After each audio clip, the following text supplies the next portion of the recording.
Good morning, and thank you for joining us for this segment of Coffee with the Pastor. I'm glad to be back in the house of the Lord once again. I want to thank all of my associates that have come and that sit in and done such a marvelous job. We thank God for them. Today I want to talk to us from Philippians 4:4, and it reads and it says, "Rejoice in the Lord always." And it says, "Again I say, rejoice." I want to talk about rejoice. Doesn't it seem strange that a man could be sitting in prison behind bars, and yet he takes the time to pen a letter and to tell the church to rejoice? Paul's attitude teaches us something about life that is a very important lesson, that our inner attitudes do not always reflect our outward circumstances.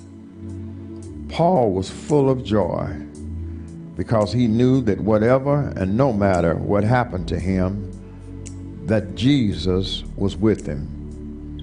It's so easy to become discouraged about your circumstances and the unpleasant things that you go through in life and that transpire in your life when you feel like that nobody's with you. But if we could only remember that we don't have to face whatever situations that it is that you're facing today in life. You don't have to face your situations alone.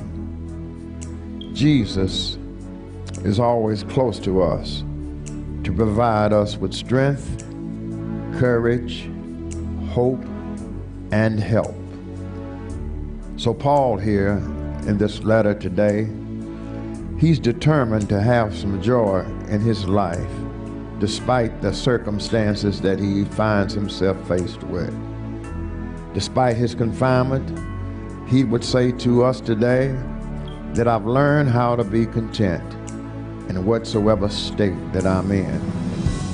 Because of his mindset, he could see beyond the clouds that were hanging low in his life without any doubt that Jesus was greater than any problems that he would face that day or the future to come.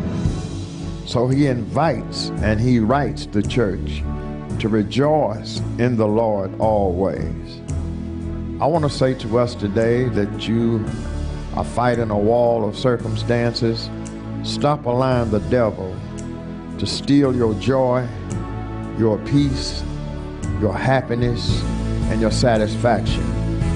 Jesus will give you peace that passeth all understanding, even on your worst day, if you would only allow him to. Jesus may not be seen in body, but I promise you he is forever present in spirit. He will give you patience for your trials, comfort in your afflictions, strength in your battles. He hasn't given up on you, so don't you give up on him. Rejoice today, my brothers and my sisters. God is still on the throne. Jesus is still saving souls. The Holy Spirit is still guiding and protecting us each and every day.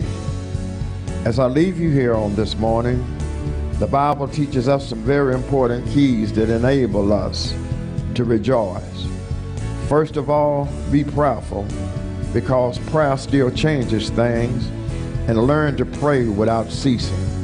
If your prayer is not answered on the first time, keep praying to God.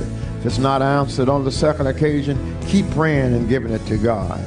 The second thing that I say for you to learn how to rejoice is to be patient, because God has a set time that he has set aside to answer your prayers. Lastly, be watchful, because God will come through. Jesus' message to the church at Sardis was, get ready, he will show up.